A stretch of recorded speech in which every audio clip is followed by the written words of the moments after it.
મહા મહિનાના શુક્લ પક્ષમાં જે એકાદશી આવે છે એનું નામ જયા છે. એ બધા પાપોનું હરણ કરનારી ઉત્તમ તિથિ છે. એ પવિત્ર હોવા ઉપરાંત પાપોનો નાશ કરનારી પણ છે અને મનુષ્યને ભોગ અને મોક્ષ પ્રદાન કરે છે. એટલું જ નહીં, એ બ્રહ્મહત્યા જેવા પાપ તથા પિશાચ તત્વોનો નાશ કરનારી પણ છે. આનું વ્રત કરવાથી મનુષ્યને ક્યારેય પ્રેત યોનિમાં જવું પડતું નથી. માટે રાજન, પ્રયત્નપૂર્વક જયા નામની એકાદશીનું વ્રત કરવું જોઈએ. એક સમયની વાત છે. સ્વર્ગલોકમાં દેવરાજ ઇન્દ્ર રાજ્ય કરતા હતા. દેવગણ પારિજાત વૃક્ષોથી યુક્ત નંદનવનમાં અપ્સરાઓ સાથે વિહાર કરી રહ્યા હતા. 50 ગંધર્વોના નાયક દેવરાજ ઇન્દ્ર સ્વેચ્છાનુસાર વનમાં વિહાર કરતા ઘણા હર્ષ સાથે નૃત્યનું આયોજન કર્યું. એમાં ગાંધર્વો ગાન કરી રહ્યા હતા. એમાં પુષ્પદત્ત, ચિત્રસેન અને એનો પુત્ર મુખ્ય હતો. ચિત્રસેનની પત્નીનું નામ માલિની હતું.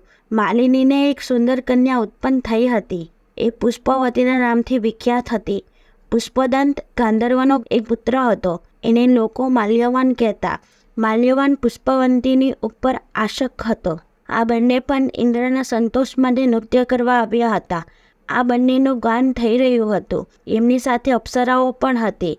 પરસ્પર પ્રેમના કારણે આ બંને મોહને વશીભૂત થઈ ગયા. ચિત્તમાં ભૂતિ આવી ગઈ. આથી તેઓ શુદ્ધ જ્ઞાન ન કરી શક્યા. ક્યારેક તાલનો ભંગ થઈ જતો તો ક્યારેક ગીત બંધ થઈ જતું. ઇન્દ્રએ તેમના આ પ્રમાદ પર વિચાર કર્યો અને આમાં પોતાનું અપમાન સમજીને કોપાયમાન થઈ ગયા. આથી બંનેને શ્રાપ આપતા ઇન્દ્ર બોલ્યા, અરે મૂર્ખાઓ, તમે બંનેને ધિક્કાર છે. તમે લોકો પતિત અને મારા આદેશનો ભંગ કરનારા છો. આથી તમે પતિ પત્નીના રૂપમાં પિશાચ બની જાઓ. આ પ્રમાણે ઇન્દ્રનો શ્રાપ મળવાથી બંનેના મનમાં ખૂબ દુઃખ થયું. બંને હિમાલયના પર્વત પર ચાલ્યા ગયા અને પિશાચ યોનિ પ્રાપ્ત કરીને ભયંકર દુઃખ ભોગવવા લાગ્યા.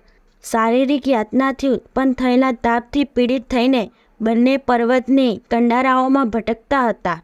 આ પ્રમાણે ચિંતામગ્ન થઈને તેઓ બંને દુઃખના કારણે સુકાતા જતા હતા. દેવયોગે એમને મહા મહિનાના શુક્લ પક્ષની એકાદશીની તિથિ પ્રાપ્ત થઈ ગઈ. જયા નામની પ્રખ્યાત આ તિથિ બધી તિથિઓમાં ઉત્તમ છે. આ દિવસે બંનેએ બધા પ્રકારનો આહાર ત્યાગી દીધો. જલપાન પણ ન કર્યો. કોઈ જીવની હિંસા પણ ન કરી. એટલે સુધી ખાવા ફળ પણ ન કાપ્યું. નિરંતર દુઃખથી યુક્ત થઈને તેઓ એક પીપળા નીચે બેસી રહ્યા. સૂર્યાસ્ત થઈ ગયો. એમના પ્રાણ હરી લેનારી ભયંકર રાત્રિ ઉપસ્થિત થઈ. એમને ઊંઘ પણ ન આવી. તેઓ રતિ કે બેનું કોઈ શોક પણ ન લઈ શક્યા. સૂર્યોદય થયો. 12નો દિવસ આવ્યો. આ પ્રમાણે એ પિશાચ દંપતી દ્વારા જયા એકાદશીના ઉત્તમ વ્રતનું પાલન થઈ ગયું. એમણે રાત્રે જાગરણ પણ કર્યું હતું.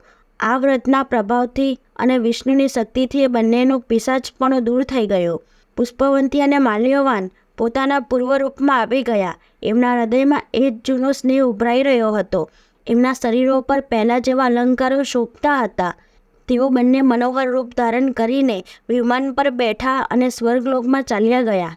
ત્યાં દેવરાજ ઇન્દ્ર સમક્ષ જઈને બંનેએ ઘણી પ્રસન્નતા સાથે એમને પ્રણામ કર્યા.